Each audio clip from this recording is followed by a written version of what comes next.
اور پڑھ لیتے ہیں سب سے پہلے ربی اشرح لی صدری ویسر لی امری واحلل عقدۃ من لسانی یفقهوا قولی ربی زدنی علما ربی زدنی علما ربی زدنی علما اللہم فقہنا فی الدین اللہم فقہنا فی الدین اللہم فقہنا فی الدین۔ انشاءاللہ آج ہم اپنے 25 پارے کا آغاز کریں گے، اور اس میں جو سورہ ہے سورہ حامیم سجدہ ہے۔ تو آپ میں سے جو بھی پڑھنا چاہتا ہے فرسٹ آیت کی تلاوت کرنے کے بعد ٹرانسلیشن شروع کر سکتا ہے۔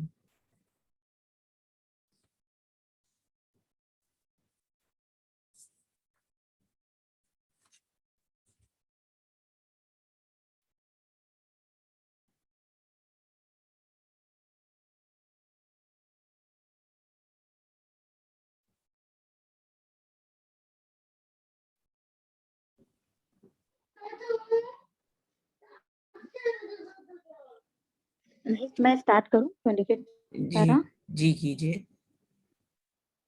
اعوذ باللہ من الشیطان الرجیم، بسم اللہ الرحمن الرحیم۔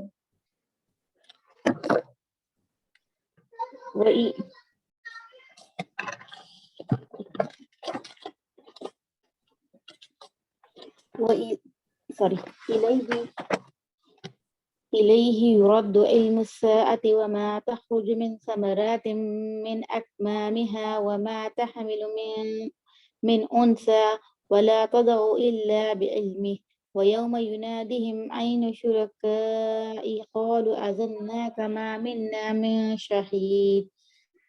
قیامت کا علم اللہ ہی کی طرف لوٹایا جاتا ہے، اور جو پل اپنے شغوفوں میں نکلتے ہیں، اور جو مادہ حمل میں سے ہوتے ہیں، اور جو بچے اور جنتی ہے، سب کا علم اسے ہے۔ اور جس دن اللہ تعالیٰ ان مشرکوں کو بلا کر دریافت فرمائے گا، میرے شریک کہاں ہیں؟ وہ جواب دیں گے کہ ہم نے تو تجھے کہا سنایا ہے،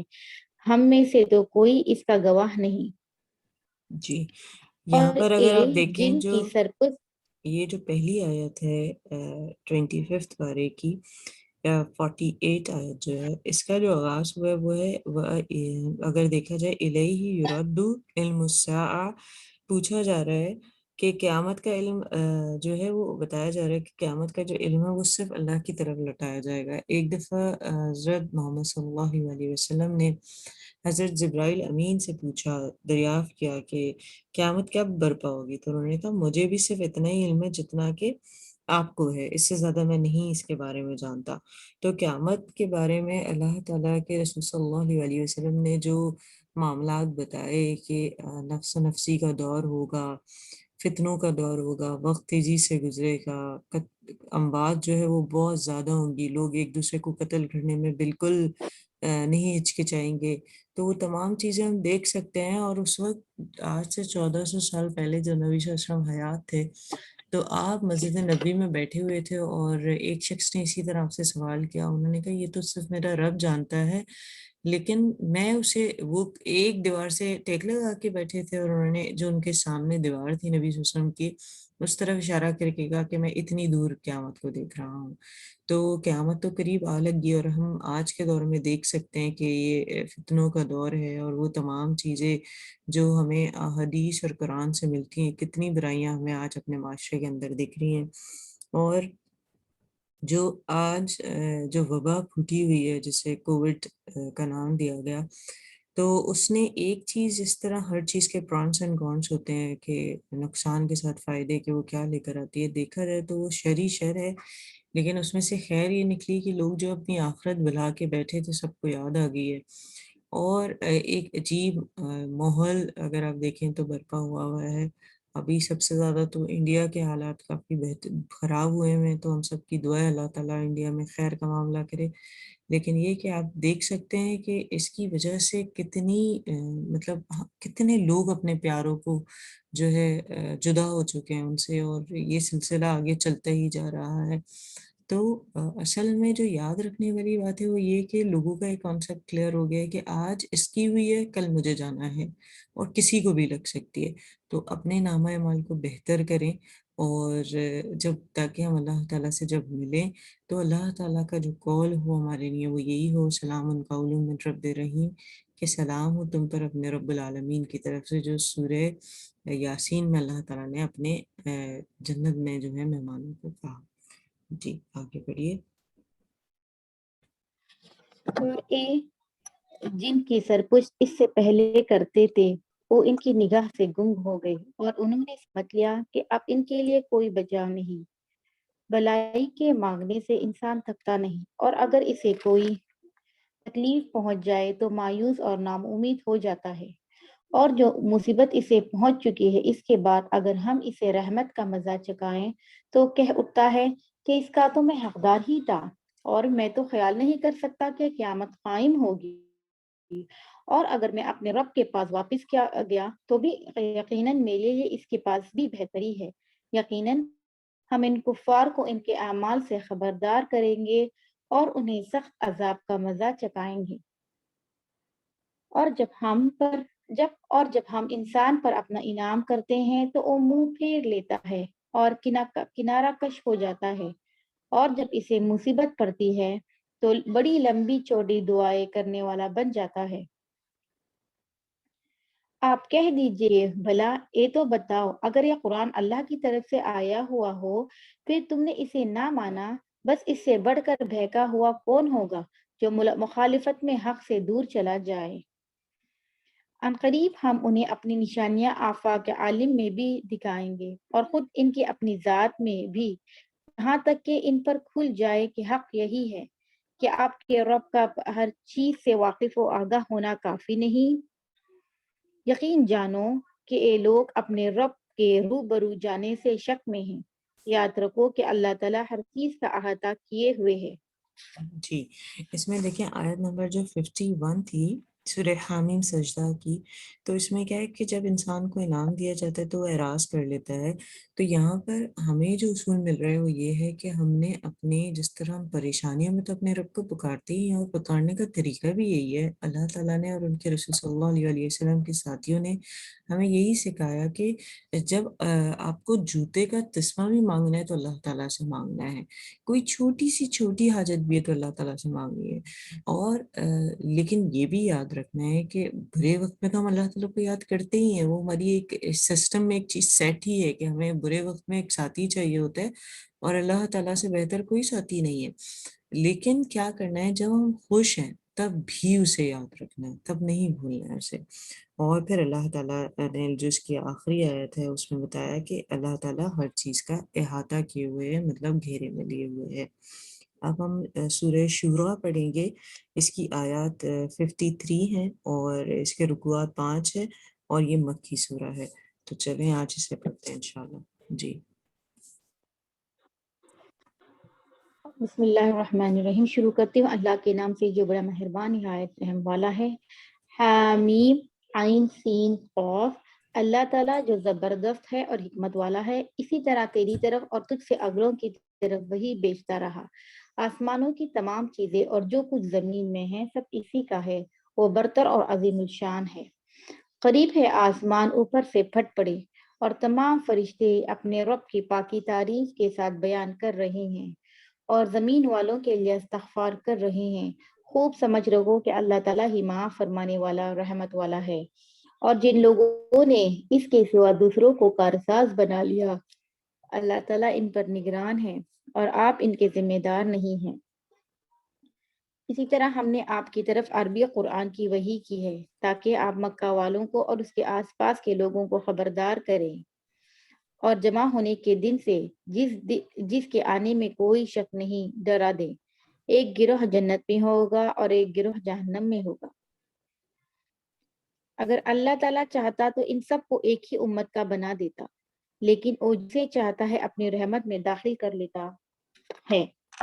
اور ظالموں کا حامی اور مددگار کوئی نہیں۔ جی، اس میں آیت نمبر 7 آپ کیا دیکھ ان لیں، لوگوں جس میں وَكَذَلِكَ أَوْحَيْنَا إِلَيْكَ قُرْآنًا عَرَبِيًّا لِتُنذِرَ أُمَّ الْقُرَىٰ۔ یہاں پر بتایا جا رہا ہے اسی طرح ہم نے نازل کیا آپ صلی اللہ علیہ وسلم کی طرف قرآن عربی میں۔ کل بھی یہ آیت آئی تھی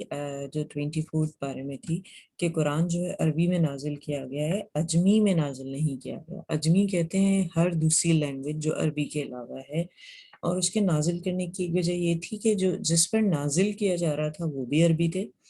اور جس بستی میں وہ موجود تھے ان کی لینگویج بھی عربی تھی۔ تو اس وجہ سے عربی میں قرآن نازل کیا گیا۔ اور اس میں ایک چیز جو ہے حضور صلی اللہ علیہ وسلم کی حدیث، کیونکہ کل کم افراد تھے میں اسے دوبارہ ریپیٹ کرتی ہوں اور آپ نوٹ کر سکتے ہیں کہ حضور صلی اللہ علیہ وسلم کی حدیث ہے ان عربی لی سلاس احب عربی لی سلاس ان عربی وان القرآن عربی وہی کلام اہل الجنہ، کہ عربی سے 3 وجوہات کی بنا پہ محبت کرو۔ انا عربی، میں عربی ہوں، ہیا کلام اہل الجنہ، یہ جنتیوں کی زبان ہوگی، اور آپ یہ دیکھیں کہ قرآن کی زبان جو ہے ہیا کلام قرآن جو ہے، اگر آپ دیکھیں کہ قرآن کی زبان جو عربی ہے تو اس وجہ سے اس سے محبت کی جائے۔ تو ہمیں پتہ چلا عربی سے محبت کی 3 جو مین وجوہات ہیں وہ یہ ہے کہ نبی صلی اللہ علیہ وسلم عربی ہیں، قرآن کی زبان عربی ہے، اور جنت میں بولے جانے والی زبان عربی ہے۔ تو ہمیں عربی کے ساتھ ایک لگاؤ ہونا چاہیے، اور ہمیں کوشش کرنی چاہیے کہ ہم خود بھی عربی لینگویج کو پراپر طریقے سے سیکھیں اور اپنے بچوں کو بھی سکھائیں۔ اور یہاں پر ہمیں پتہ چلا جس زبان ان کی طرف جو نازل کی گئی انہیں ڈرایا جائے یوم الجمعی، مطلب جمع ہونے کے دن سے۔ یہاں پر دیکھا جائے جب نبی صلی اللہ علیہ وسلم کے اوپر قرآن کی وحی ہوتی تھی تو ایک صحابی نے آپ صلی اللہ علیہ وسلم سے پوچھا بھی کہ جب آپ پہ وحی آتی ہے تو آپ کی کیا کیفیت ہوتی ہے؟ تو انہوں نے کہا کہ مجھ پر ایک تاریخی چھا جاتی ہے، اور وہ جو کیفیت ہوتی ہے جس میں ایک مطلب تکلیف محسوس کر رہا ہوتا ہوں، اسی دوران مجھے وہ یاد کرا دی جاتی ہے۔ پھر حضرت عائشہ رضی اللہ تعالیٰ عنہ نے اس کی ایک دفعہ وضاحت کی کہ سخت سے سخت اگر سردی ہوتی تھی اور نبی صلی اللہ علیہ وسلم کے اوپر وحی جو ہے نازل ہونا شروع ہوتی تھی تو آپ صلی اللہ علیہ وسلم پسینوں میں شرابور ہو جاتے تھے۔ پھر نبی صلی اللہ علیہ وسلم نے ایک اور وجہ بتائی کہ سم ٹائم جو فرشتے ہیں وہ انسانی شکل میں آ کے جو ہے وہ مجھے جو ہے تمام قرآن کی آیتیں بتاتے تھے۔ اسی طرح آپ دیکھیں جو حدیث قدسی ہے، مطلب ایسی حدیث جو زبان اللہ تعالیٰ نے نبی صلی اللہ علیہ وسلم کی استعمال کی لیکن الفاظ جو ہیں وہ اللہ تعالیٰ کے ہیں، وہ حدیث قدسی کے بارے میں بھی یہی کہا جاتا ہے کہ باقاعدہ جبرائیل امین جو ہے سفید لباس میں آئے نبی صلی اللہ علیہ وسلم کے پاس اور 2 زانوں بیٹھ گئے باقی لوگوں کی طرح، اور پھر آپ نے وہ حدیث بیان کی جو حدیث قدسی ہے، جو الفاظ اللہ تعالیٰ کے ہوتے ہیں، اور مطلب اگر کہا جائے نازل کردہ اللہ تعالیٰ کی طرف سے ہوتی ہے، اور وہ نبی صلی اللہ علیہ وسلم کی زبانی لوگوں تک بات پہنچتی ہے، اور وہ اس طرح حدیث قدسی کہلاتی ہے۔ تو یہاں ہمیں پتہ چلا کہ عربی زبان جو ہے وہ بہت اہم ہے، اور انشاءاللہ ہم سب اسے سیکھنے کی کوشش کریں گے۔ جی آگے بڑھیے۔ کیا ان لوگوں نے اللہ تعالیٰ کے سوا اور کارساز بنا لیے ہیں؟ حقیقت تو اللہ تعالیٰ ہی کارساز ہے، وہی مردوں کو زندہ کرے گا اور وہی ہر چیز پر قادر ہے، اور جس جس چیز میں تمہارا اختلاف ہوا اللہ تعالیٰ ہی کی طرف ہے، جس پر میں نے بھروسہ کر رکھا ہے اور جس کی طرف میں جھکتا ہوں، وہ آسمانوں اور زمین کا پیدا کرنے والا ہے۔ اس نے تمہارے لیے تمہارے جنس کو جوڑے بنا دیے ہیں اور چوپاؤں کے جوڑے بنا دیے ہیں، تمہیں وہ اس میں پھیلا رہا ہے، اس جیسی کوئی چیز نہیں، وہ سننے اور دیکھنے والا ہے۔ آسمان اور زمین کی کنجیاں اسی کی ہے، جس کے چاہے روزی کشادہ کرے اور تنگ کرے، یقیناً وہ ہر چیز کو جاننے والا ہے۔ اللہ تعالیٰ نے تمہارے لیے وہی دین مقرر کر دیا ہے جس کے قائم کرنے کا اس نے نوح علیہ السلام کو حکم دیا، اور جو بذریعہ وہی ہم نے تیری طرف بھیج دی، اور جس کا تاکید حکم ہم نے ابراہیم اور موسیٰ اور عیسیٰ علیہ السلام کو دیا تاکہ اس دین کو قائم رکھنا اور اس میں پھوٹ نہ ڈالنا جس چیز کی طرف آپ انہیں بلا رہے ہیں، تو ان مشرکین پر گرا گزرتی ہے۔ اللہ تعالیٰ جسے چاہتا ہے اتنا برگزا بناتا ہے، اور جو بھی اس کی طرف رجوع ہے وہ اس کی صحیح رہنمائی کرتا ہے۔ جی یہاں پر ان یہ لوگوں آیت نے آپ نوٹ کر لیجئے، آیت نمبر 13 ہے سورہ شورا کی۔ اس میں بتایا جا رہا ہے کہ جو وصیت ہے، اگر آپ دیکھیں جو حضرت نوح کو کی گئی جو حضرت ابراہیم سے پہلے آئے، کہا گیا انہیں بھی یہی کہا گیا کہ آپ نے جو ہے ایمان کو مطلب اللہ کا جو دین ہے اس کو قائم رکھنا ہے، اور تسلسل کے ساتھ جو وحی بھیجی گئی اس میں نام لیا گیا حضرت ابراہیم علیہ السلام، حضرت موسیٰ علیہ السلام، حضرت عیسیٰ علیہ السلام کو دیا گیا کہ اس دین کو قائم رکھنا ہے، مطلب اس کو لے کے کھڑے رہنا ہے کہ اس کا جو مقصد ہے وہ ہے توحید یا رسولوں کی اطاعت اور شریعت الہی جو اللہ تعالیٰ کی طرف سے شریعت بھیجی گئی ہے اس پر ایمان لانا، اور جتنے بھی انبیاء اس دنیا میں آئے ہیں ان سب پر ایمان لانا اس کے اندر موجود ہے۔ اور پھر کہا گیا اور اس میں پھوٹ نہ ڈالنا، جس چیز کی طرف آپ انہیں بلا رہے ہیں وہ تو مشرکین پر گراں گزرتی ہے۔ بار بار قرآن یہ بات کہتا ہے حکیم الدین، دین پہ قائم ہو جاؤ، ولا تتفرقوا بھی، اور اس میں تفرقہ نہ کرو۔ تفرقہ ہم جانتے ہیں کسی بھی طرح کا بڑا اس میں بہترین ورڈ اسی میں یوز ہوئے کہ اس میں پھوٹ نہ ڈالنا، تو اس سے بچنے کی ہم نے پوری کوشش کرنی ہے، کیونکہ یہ جو چیز ہوتی ہے یہ مشرکین اور منافقین کی ہوتی ہے۔ اور پھر کہا گیا کہ جو آگے آیت آ رہی ہے اللہ یجتنیبی الیہ من یشاء ویہدی الیہ من ینیب، کہ اللہ جسے چاہتا ہے اپنا مطلب زیادہ عزت دار انسان بنا دیتا ہے، اور جس کی طرف رجوع کرے وہ اس کی صحیح رہنمائی کرتا ہے۔ مطلب جو بھی اللہ تعالیٰ کی طرف رجوع کرے گا اللہ تعالیٰ اس کی بہترین رہنمائی کرے گا، اور اللہ تعالیٰ کی طرف رجوع کرنا یہ ہے کہ آپ اس کی بھیجی ہوئی کتاب پر صحیح سے عمل کریں، کیونکہ دیکھیں جیسے انبیاء کرام ہیں ان کے اوپر تو فرشتے آتے تھے اور ان کو مکمل ضابطہ حیات دین دیا گیا۔ اگر میں اور آپ ہم اپنے آپ اصلاح کرنا چاہتے ہیں تو ہم کیا کر سکتے ہیں کہ جیسے قرآن ہے اس کی جو ہم آیتیں پڑھتے جا رہے ہیں، جو معاملات ہم دیکھتے جا رہے ہیں کہ ہم نے اس کو اپنی زندگی میں اپلائی کرنے، تو ہم لازم اس کو اپلائی کریں۔ یہی اللہ کی طرف رجوع ہے کہ ہم اس کے فرائض پر بھی عمل کریں، اور اس سنت جو نبی صلی اللہ علیہ وسلم کے ذریعے ہم تک پہنچی ہے ہم اس پر بھی عمل کریں۔ اسی سے ریلیٹڈ مجھے ایک دو آیتیں یاد آ گئیں جو ہم نے کل پڑھی تھی کہ صبح اور شام کے اذکار، کیونکہ یہ قرآن کا جز ہے، مطلب اس نے ہمیں یہ بات بتائی ہے، اور اس کی طرف رجوع کرنے کا طریقہ کار یہی ہے کہ ہم جو ہے اس پر عمل کریں۔ تو آپ میں سے جس نے جو صبح شام کے اذکار جو ہے پڑھتا ہے وہ صرف تھمس اپ کرے تاکہ ہم ٹائم بھی بچا لیں اور زیادہ ہماری وہ نہ ہو۔ تو کون کون صبح شام کے اذکار کرتا ہے؟ آمنہ، عائشہ، شاکرہ؟ آج جو آپ نے آڈیو سینڈ کی تھی نا، آج میں نے وہ لگا دی تھی اور ساتھ الحمدللہ، ساتھ پڑھتی تھی۔ الحمدللہ۔ مروہ بھی اللہ صحیح، میں نے کل سے برابر سٹارٹ کیا الحمدللہ۔ الحمدللہ الحمدللہ۔ اللہ تعالیٰ اس میں آپ کو استقامت دے اور یہ سلسلہ آگے بھی آمین۔ چلتا رہے۔ تو آپ دیکھیں بار بار اللہ تعالیٰ جو چیز کہہ رہے ہیں صبح شام کے اذکار، اس کا پورا پورا فائدہ ہمیں ہی ہوتا ہے، اور قرآن کو پڑھنے کا حق یہی ہے کہ اگر دیکھا جائے ٹھیک ہے ہم اس کو پڑھ رہے ہیں، سمجھنے کی کوشش کر رہے ہیں، اس کے نوٹس بھی بنا رہے ہیں، ماشاءاللہ سارے لوگ جو پارہ پڑھتے ہیں اس کے نوٹس بھی شیئر کرتے ہیں اسی دن، لیکن ہمارا جو اصل مقصد ہے اس کو عمل میں لے کر آنا ہے، کیونکہ اگر ہم کسی کو سکھانا چاہتے ہیں تو ہم سب سے بہتر طریقہ ہوتا ہے اپنے عمل سے۔ تو اس میں جو لوگ باقی 4 لوگوں نے بتایا، اور ماشاءاللہ ابھی ہیں ہمارے پاس 11 ہیں، تو باقی کے جو تمام لوگ ہیں وہ بھی صبح شام کے اذکار کی کوشش کریں کہ اذکار لازم کریں۔ اسی طرح نماز فرض ہے، اور میں نے ایک چھوٹا سا ہوم ورک آپ سب کو دیا تھا کہ آپ عربی متن چیک کریں اپنا کہ اس میں کوئی آپ کی تجوید کی غلطی تو نہیں ہے۔ اسی طرح تھمز اپ کر کے بتائیے کس کس نے چیک کیا۔ کچھ نے تو ماشاءاللہ جب کبھی وہ قرآن سے جڑے تب چیک کیا تھا، تو اس میں سے جس نے اپنی اصلاح کی ہے وہ ذرا تھمز اپ کیجیے تاکہ میں اس کا نیکسٹ آپ کو بتاؤں کہ نیکسٹ ہم نے کیا سوچا۔ جی شاکرہ کچھ کہہ رہی ہیں؟ جی میں نے کیا ہے الحمدللہ۔ جی۔ تو اس میں جو باقی کے لوگ ہیں وہ تمام اپنا نمازوں کا عربی متن چیک کریں۔ سورہ فاتحہ آپ جو چھوٹی سورہ پڑھتے ہیں، جو تسبیحات پڑھتے ہیں، جو اتحیات پڑھتے ہیں، درود شریف پڑھتے ہیں، اور لاسٹ میں آپ جو دعائیں کرتے ہیں، کہ اس میں کوئی عربی میں آپ کی غلطی تو نہیں ہے۔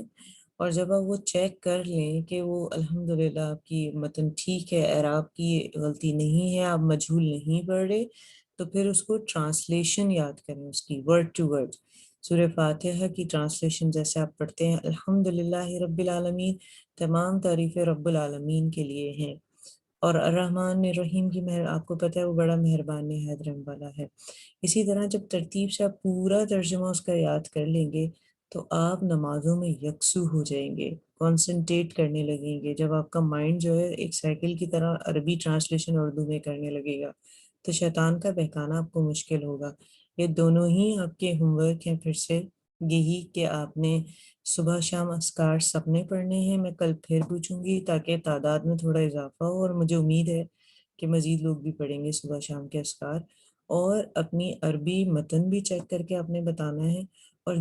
جن کی اصلاح ہو چکی ہے وہ سب ٹرانسلیشن یاد کریں جو آپ نمازوں میں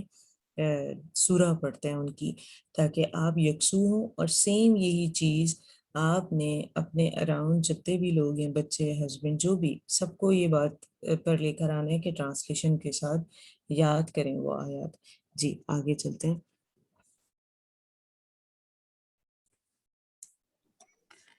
لوگوں نے اپنے پاس علم آ جانے کے بعد ہی اختلاف کیا، اور وہ بھی بہمی ضد بحث سے، اور اگر آپ کی طرف کی بات ایک وقت مقرر تک کے لیے پہلے ہی قرار پا گئی ہوئی نہ ہوتی تو یقیناً اس کا فیصلہ ہو چکا، اور جن لوگوں کو ان کے بعد کتاب دی گئی وہ بھی اس کی طرف سے الجھن والے شک میں پڑے ہوئے ہیں۔ آپ بس لوگوں کو اسی طرف بلاتے رہیں جو کچھ آپ سے کہا گیا ہے، اور اس پر مضبوطی سے جم جائیں اور ان کے خواہشوں پر نہ چلیں، اور کہہ دے کہ اللہ تعالیٰ نے جتنی کتابیں نازل فرمائی ہیں میرا ان پر ایمان ہے، اور جو مجھے حکم دیا گیا ہے کہ تم سے انصاف کرتا رہوں۔ ہمارا اور تم سب کا پروردگار اللہ ہی، ہمارے اعمال ہمارے لیے ہیں اور تمہارے اعمال تمہارے لیے ہیں، ہم تم میں کوئی کٹ ہجتی نہیں، اللہ تعالیٰ ہم سب کو جمع کرے گا اور اسی کی طرف لوٹنا ہے۔ جی اس میں اگر آپ دیکھیں نبی صلی اور اللہ علیہ وسلم کے اوپر کتاب نازل ہوئی ہے، اب وہ کسی بھی طریقے کا اس پر ایمان لا رہے ہیں نہیں لا رہے، الجھنوں میں پھنسے ہوئے ہیں، تو آپ کو کہا گیا ہے کہ آپ کا جو کام ہے وہ یہ ہے کہ آپ انہیں اس کی طرف بلاتے رہیں اور آپ خود اس پہ مضبوطی سے جم جائیں۔ جو الفاظ قرآن نے استعمال کیا وہ کیا ہے، وَاسْتَقِمْ كَمَا أُمِرْتُ، اس پر جم جائیں اور اپنی خواہشات پر نہ چلیں، وَلَا تَتَّبِعُوا أَهْوَاءَهُمْ، کہ اپنی خواہشات پہ نہ چلیں۔ اور کہا گیا وَقُلْ آمَنْتُ بِمَا أَنزَلَ اللَّهُ مِنْ کتاب، کہ اگر آپ دیکھیں کہ اور کہہ دیں کہ اللہ نے جتنی کتابیں نازل فرمائی میں ان سب پر ایمان لایا، اور مجھے حکم دیا گیا ہے کہ میں انصاف کرتا رہوں،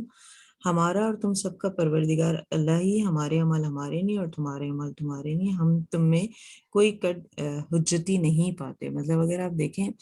کہ کبھی کبھی آپ جو نبی صلی اللہ علیہ وسلم کا معاملہ ہے، ظاہر سی بات ہے وہ کفار مکہ کے ساتھ بھی ان کو بھی پیغام دے رہے تھے، جو نان مسلم تھے ان کو بھی دے رہے تھے، تو یہاں پر صرف یہ بتایا جا رہا ہے کہ آپ کا جو کام ہے وہ یہ کہ ان تک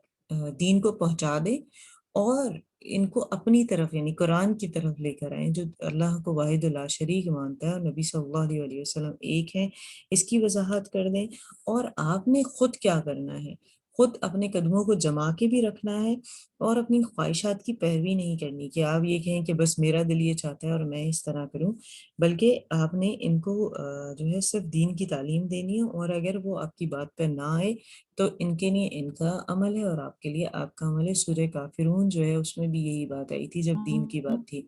تو یہاں اگر آپ دیکھیں ویسے تو نبی صلی اللہ علیہ وسلم کے بارے میں یہ چیز ہے سیم، اسی طرح دین کے کام کے دوران اگر کوئی بھی کٹ حجتی ہوتی ہے تو آپ کا طریقہ کار یہ ہونا چاہیے کہ آپ اپنے اصولوں پر، اپنے طریقے پر آپ جم کر اور استقامت کے ساتھ لوگوں کو اللہ کی طرف بلاتے رہیں، کیونکہ قرآن کی تعلیم اللہ کی تعلیم ہے، اور آپ اپنی خواہشات جو بھی آپ کی فیلنگس ہیں کسی بھی چیز کو لے کر اس کو آپ پس پش ڈال دیں اور اللہ کے دین کو اور اس کی کتاب کو آگے رکھ کر لوگوں کو اس کے ساتھ جوڑتے رہیں، کیونکہ اللہ تعالیٰ کو دنیا میں وہ شخص سب سے زیادہ پسند ہے جو لوگوں کو قرآن سکھاتا ہے اور آگے خود بھی سیکھتا ہے۔ تو جو سب سے زیادہ عالم اور بہتر انسان ہے دنیا کا وہ قرآن سکھانے والا ہے۔ کل جب ہماری یہ بات ہو رہی تھی تو میرے بیٹے مجھ سے سوال کرتے ہیں جو ہمارے قاری صاحب ہیں مما ان کی کیا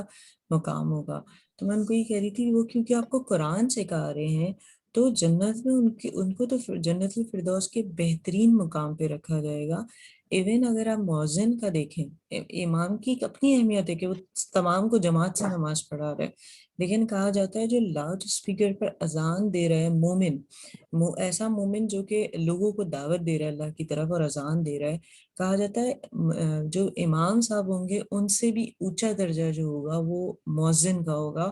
اور وجہ یہ ہے کہ اس نے دعوت دی لوگوں کو اللہ تعالیٰ کی طرف چننے کی. تو یہ ایک بہت ہی اہم فریضہ ہے. جیسے دنیا میں ہم سب کی پوسٹ دیکھتے ہیں کہ یہ کس جگہ کام کرتا ہے اور ان کی کیا پوسٹ ہے اور ان کے کام کی نوعیت کیا ہے. تو جو قرآن اور حدیث سے پتہ چل رہا ہے جو سب سے بہترین جو علم ہے وہ آپ نے علم کو سیکھا ایک عالم کی حیثیت سے اور پھر اسے دوسروں تک پہنچایا. کیونکہ جو قرآن کا استاد ہے وہ سب سے بہترین مقام جنت میں پانے والا ہے، یا جو حافظ قرآن ہے وہ بہترین مقام پانے والا ہے، یا جو مؤذن ہے، جو امام ہے. ایون جو حافظ قرآن کی جو پیرنٹس ہیں ان کے بارے میں کہا گیا کہ ان کو ایسا لباس پہنایا جائے گا جس کی رونق اتنی زیادہ ہوگی جیسے کہ سورج. تو ہم اس سے اندازہ لگا سکتے ہیں کہ قرآن کی اہمیت کتنی زیادہ ہے کہ اس کے سیکھنے والوں کو، ان کو یاد کرنے والوں کو، ان سے جڑے ہوئے لوگوں کو تمام کو اس کا اجر و ثواب مل رہا ہے. تو بار بار میں آپ کو یہ حدیث پڑھ کے بھی سناتی ہوں اور آپ لوگوں کو کہتی بھی ہوں کہ جیسے آپ سیکھ رہے ہیں سب اسی طرح لوگوں کو سکھائیں بھی، کیونکہ حضور صلی اللہ علیہ وسلم کی حدیث ہے کہ میری طرف سے ایک آیت بھی تم تک پہنچی ہے تو اسے آگے پہنچانی ہے. تو ہم روز پڑھتے ہیں ماشاءاللہ، تو ہم نے یہ سلسلہ جوڑ کے رکھنا ہے. روز میں یہ ریمائنڈر آپ لوگوں کو دیتی ہوں، ساتھ ساتھ ضرور اسے دوسروں تک پہنچاتے رہیے. جی آگے بڑھیے.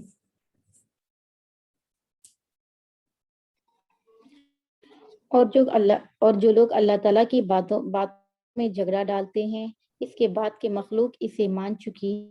ان کی کڑہجتی اللہ تعالیٰ کے نزدیک باطل ہے اور ان پر غضب ہے اور ان کے لیے سخت عذاب ہے. اللہ تعالیٰ نے حق کے ساتھ کتاب نازل فرمائی ہے اور ترازو بھی اتاری ہے. اور آپ کو کیا خبر، شاید قیامت قریب ہی ہو. اس کی جلدی انہیں پڑی ہے جو اسے نہیں مانتے، اور جو اس پر یقین رکھتے ہیں تو وہ اس سے ڈر رہے ہیں. انہیں اس کے حق ہونے کا پورا علم ہے. یاد رکھو جو لوگ قیامت کے معاملے میں لڑ جھگڑ رہے ہیں وہ دور کی گمراہی میں پڑے ہوئے ہیں. اللہ تعالیٰ اپنے بندوں پر بڑا ہی لطف کرنے والا ہے، جسے چاہتا ہے کشادہ روزی دیتا ہے، اور وہ بڑی طاقت بڑے غلبہ والا ہے. جس کا ارادہ آخرت کی کھیتی کا ہو ہم اسے اس کی کھیتی میں ترقی دیں گے، اور جو دنیا کی کھیتی کی طلب رکھتا ہو ہم اسے اس میں ہی کچھ دیں گے. جی ایسے شخص کا آخرت میں کوئی حصہ نہیں. یہ آیت آپ نوٹ کر لیں، اس کی جو آیت نمبر 20 ہے سورہ شورہ کی، کہ کتنی پیاری بات اللہ تعالیٰ نے ارشاد فرمائی ہے کہ جس کا ارادہ آخرت کی کھیتی کا ہوگا ہم اسے اس کی کھیتی میں ترقی دیں گے، اور جو دنیا کی کھیتی طلب کرتا ہے ہم اسے اس میں دیں گے. جیسے کہا جاتا ہے جو دنیا صرف طلب کرے گا اسے دنیا ملے گی، جو آخرت طلب کرے گا اسے آخرت، اور جو دونوں طلب کریں گے انہیں دونوں ہی چیزیں اللہ تعالیٰ دے گا، کیونکہ ہر چیز اس کے اختیار میں ہے. لیکن یاد رکھیں یہاں پر جو لفظ استعمال ہوا ہے عربی میں وہ ہے ہرس. ہرس کا مطلب ہوتا ہے کھیتی. کھیتی کسے کہتے ہیں؟ جیسے کہ آپ دیکھیں ہمارے گھر میں چھوٹے چھوٹے پلانٹس بھی لگے ہوتے ہیں، سبھی کے پاس اتنے تو وہ ہوتا ہی ہے ایک دو پلانٹس کا کوئی اگر آپ دیکھیں تو اس میں کیا ہے کہ آپ دیکھیں کوئی بیج آپ بوتے ہیں اور پھر اس سے جو ہے بڑا اچھا پودا نکل آتا ہے، اور وہ اس پلانٹنگ کے لیے آپ اس کا خیال رکھتے ہیں ہر چیز کا کہ اسے پانی وقت پر دیں، ورنہ کیا ہوتا ہے وہ مرجھا جاتا ہے. تو ان گملوں کا اگر آپ خیال نہیں رکھتے، ان پودوں کا اگر آپ خیال نہیں رکھتے تو وہ خراب ہو جاتے ہیں. تو یہاں پر کھیتی کے بارے میں بات کی گئی کہ اگر آپ دنیا کے لیے اپنی تگ و دو کریں گے، حلال حرام کا فرق بھول جائیں گے، تو بس وہ دنیا ہی میں مل گیا آپ کو اور یہیں ختم ہو گیا. لیکن آپ نے حلال کما کے لے کر آئے اور دنیا کے ساتھ آپ نے آخرت کی بھی فکر کی تو آپ کو دونوں ہی جگہ ملے گا. اور ہمیں نبی صلی اللہ علیہ وسلم کی احادیث سے بھی یہ چیز ملتی ہے کہ ہمیشہ جو ہے آپ دنیا کے ساتھ آخرت بھی طلب کریں، دونوں جہان کے لیے خیر مانگیں، کیونکہ اللہ تعالیٰ تو ہر چیز کے پر قادر ہے اور وہ دونوں ہی چیزیں آپ کو دینے والا ہے. جیسے ہم بے شمار دعائیں بھی دیکھ سکتے ہیں ربنا آتنا فی الدنیا حسنۃ وفی الآخرۃ حسنۃ وقنا عذاب النار، کہ وہ جو ہے خیر دنیا میں بھی مانگ رہے اور آخرت میں بھی مانگ رہے. تو اللہ تعالیٰ مجھے اور آپ کو اس کھیتی میں بہترین کام کرنے والا بنائے کہ ہم زیادہ سے زیادہ نیکیاں کمائیں. آمین. یہ میٹنگ 1 منٹ بعد ڈسکنیکٹ ہوگی تو آپ دوبارہ جوائن کیجیے گا. تب تک انشاءاللہ ہم ٹرانسلیشن کرتے رہتے ہیں. جی عائشہ. کیا ان لوگوں نے ایسے اللہ کے شریک مقرر کر رکھے ہیں جنہوں نے ایسے احکام دین مقرر کر دیے ہیں جو اللہ تعالیٰ کے فرمائے ہوئے نہیں ہیں؟ اگر فیصلے کے دن کا وعدہ نہ ہوتا تو ابھی ہی ان کا فیصلہ کر دیا جاتا. یقیناً ان ظالموں کے لیے ہی دردناک عذاب ہے. آپ دیکھیں گے کہ یہ ظالم اپنے اعمال سے ڈر رہے ہوں گے جن کے وبال ان پر واقع ہونے والے ہیں، اور جو لوگ ایمان لائے اور انہوں نے نیک اعمال کیے وہ بہشتوں کے باغات میں ہوں گے، اور جو خواہش کریں گے اپنے رب کے پاس موجود پائیں گے. یہی بڑا فضل ہے.